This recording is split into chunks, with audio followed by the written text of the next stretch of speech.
Sometimes I think I need to have a special accent, like Scottish. Alright, we're not there yet, donkey. Okay, I'm not gonna do that ever again. I want to apologize.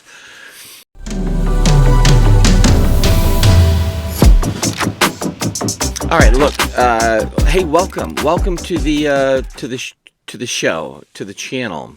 I see. I've watched so many YouTubers, booktubers that I find myself thinking I better not say that because I think somebody else says that. Okay, here we go. I want to talk about a couple authors that you guys have probably never heard of. One's J.R.R. Tolkien. All right, I'm just kidding. Basically, I've read a number of books by both of these authors, and I enjoy them. But they're certainly not on a lot of people's radar. We'll see if you recognize them or not. Stephen Law had a series out that I really kind of got into, and it was the Dragon King trilogy.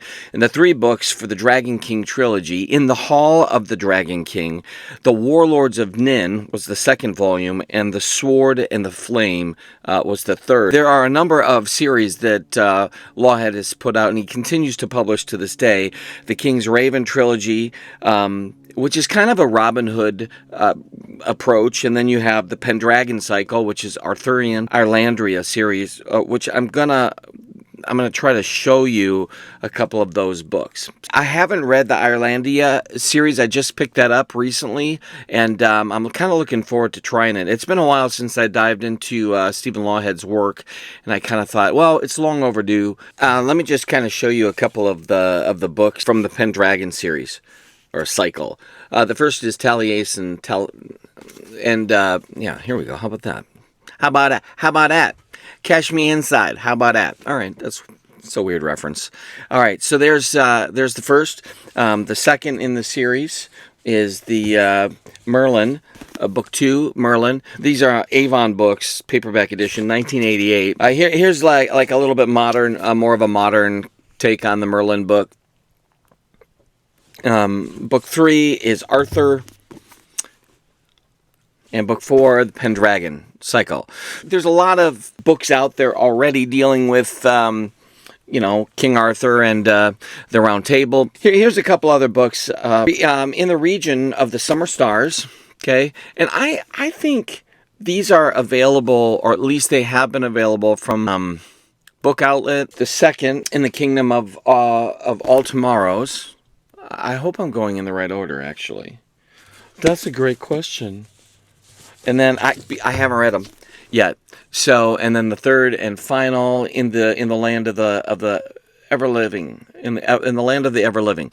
Okay, Stephen Lawhead comes from kind of a Judeo-Christian type background, and some of that will show up in his writing. Just like, for example, if you think of Orson Scott Card, he comes from a Mormon background, and so there is a little bit of that plays out in some of his works as well. And obviously, these authors are not certainly trapped by their religious upbringing. That's not at all what I'm implying. But, certain qualities and traits are considered a virtue and value that they appreciate. And so, part of the reason I liked the Dragon King trilogy was because, in some ways, there were some themes that were familiar to me, having been brought up in a religious home as a kid. So I've always had an affection for Stephen Lawhead, but it's been decades since I've really dived into his work. And so it's possible I might try these again and find myself not as, infatuated and in awe. But usually authors that continue to publish, they get better at their craft, and so I liked it then. I'm kind of having some high hopes that I'll like it again. Okay, here's another author that I don't hear talked about a lot, but I actually have interacted a little bit with him on Twitter before. He's very approachable, and certainly I have found most authors like people talking about their works and are interested in dialoguing with their fans. And I don't know how I found this guy's books, but I stumbled on them, and then I read the trilogy, and book 1 of the Brilliance trilogy. So you have Brilliance, A Better World, and book 3 is Written in Fire by Marcus Sakay. So yeah, First of all, I like the way these look and feel. I must have picked them up at a thrift store somewhere. That's kind of cool. These, I think I read these originally on ebook. I found them along the way, and I did enjoy it. I've read the 3 books. I really liked it. Lee Child, he said it on the back. It's the kind of story you've never read before.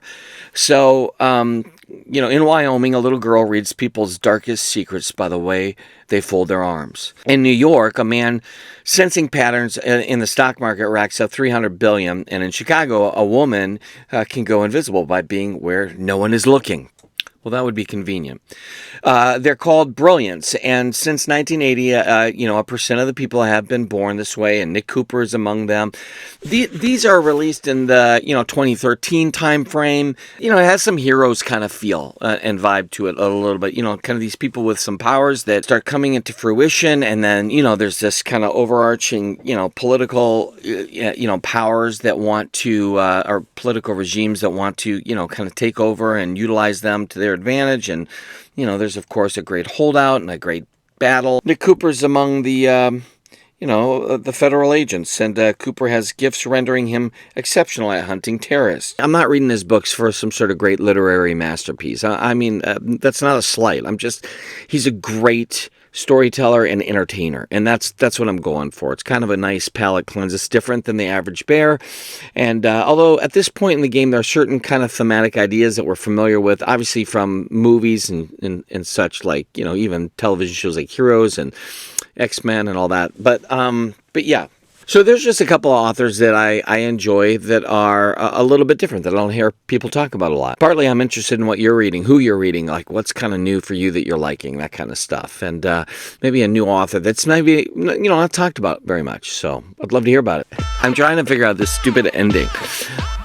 You keep tuning in and I'll keep reading. And then I thought, well, wait a minute though, but they're reading. How about this? You keep reading and I'll keep reading, and then we'll kind of hang out here now and then.